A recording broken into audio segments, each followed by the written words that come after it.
Hey guys, it's Alicia with WTI. Is there anything more comforting than a big bowl of pasta? I don't think so. So I want to show you guys this pasta that is super unique. This is solved penne pasta.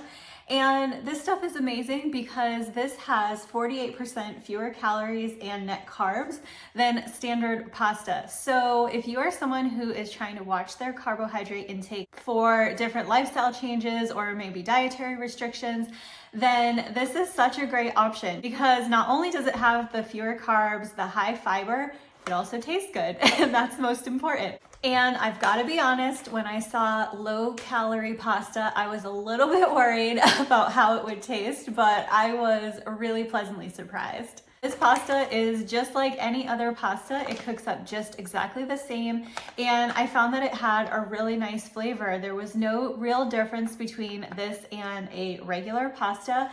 Slightly different texture maybe, but otherwise I found that it was just as delicious as any other pasta. So it cooks up just the same and really quickly. You boil up some salted water, cook it for 7 to 9 minutes, drain it, and then you are ready to go. So I made this with some spicy Italian sausage and veggies, and this was absolutely delicious. We really loved it, and I think that this is such a great option for anyone who is looking to maybe cut calories and cut carbs and also increase their fiber intake. So if you're looking for a delicious bowl of comfort that also does all of those things, I would definitely check out this solved pasta. We've been really impressed, and that's my point of view.